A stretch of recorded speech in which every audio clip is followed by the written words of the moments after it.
Hi guys, welcome back to my channel and to today's video where we're going to be working on something a little bit different, and I'm going to be showing you how I have achieved this black background on this betta fish. So if this is something that you're interested in, maybe you've thought about adding like a solid colour background in before, then this is going to be the video for you. If you fancy checking out the betta fish, I'm going to upload that tutorial in a couple of weeks for you, so watch out for that. So let's get straight into the black background. So I'm not using like a straight black pencil for this. I'm going in with a dark sepia first of all, and I am layering a couple of pencils, but I'll get to those as we use them.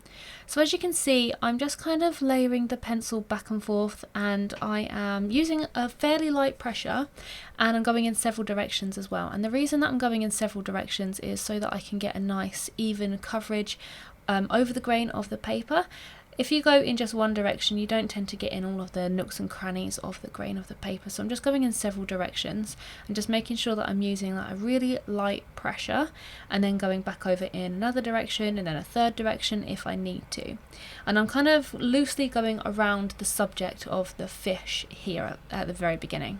Once I get a little bit closer to the actual subject, I'm just making sure that I go in with a little bit more of precision. So around the edges and everything, I'm just kind of shading back and forth. I'm not really worrying about how big my shading marks are or anything like that. But when it comes to shading around the actual subject, I'm just being a little bit more cautious, a little bit more careful, and I'm just making some shorter shading lines and everything as well. So the things that I'm using here are a couple of coloured pencils. So depending on what colour background you're going with, you might want to go with like shades of green maybe.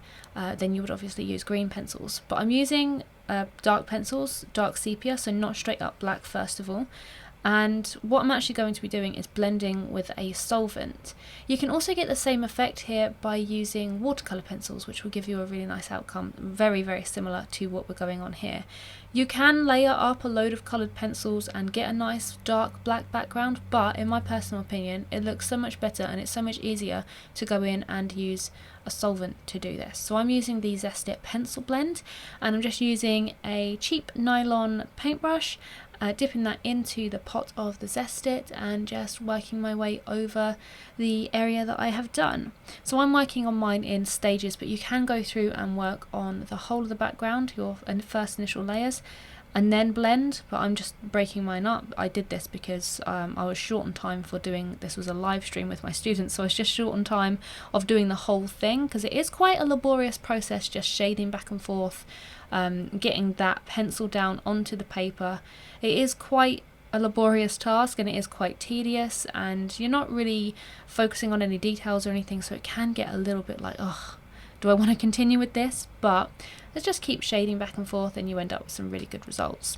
So in that little area of the fin there, I did just go in and use a harder pressure on my dark sepia pencil, and you can see I got a really, really lovely dark area. It's still a little bit grainy and it could do with a little bit of blending, and I do go in and blend that bit, but you can go in and use a really hard pressure on your pencil to get some nice dark areas. It does take a little bit of a longer time though. So when I am using the solvent for blending, I'm making some really small brush strokes.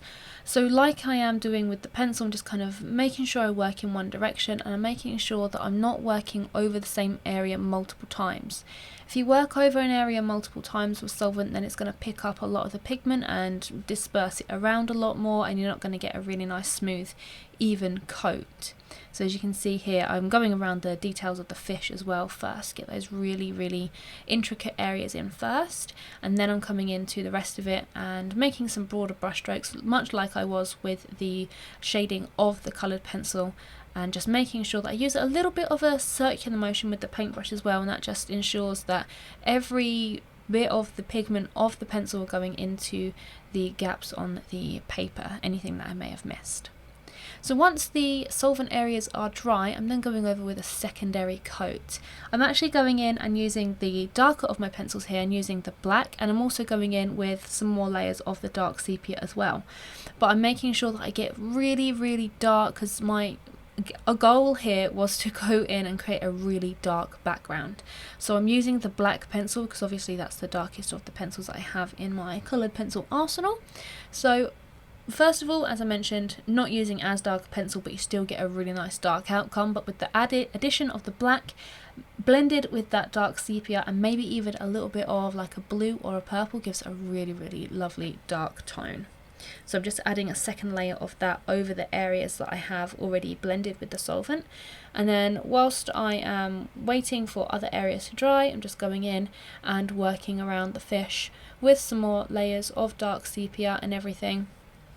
Now the condition of the pencil doesn't really matter too much with this either. I find that a blunt pencil works really well for shading in the non-intricate areas, so the large vast areas, and then having a sharper pencil helps to get into the intricate areas of whatever you are adding a background around, and also just helps you to get a nice darker tone around in those intricate areas. If you might not want to go in with a solvent in those like really tiny areas, because you might end up kind of working over your subject, so using a sharper pencil in those more delicate detailed areas is a good idea, because then you don't have to go in with the solvent and worry or risk ruining your final piece.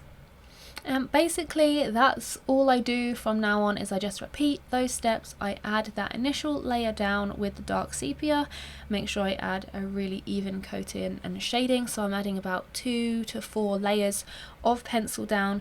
Then I'm going in and blending with the solvent, making sure that I don't work over some areas too much and making a little bit of a circular motion to really get the pigment of the pencil into the grain of the paper.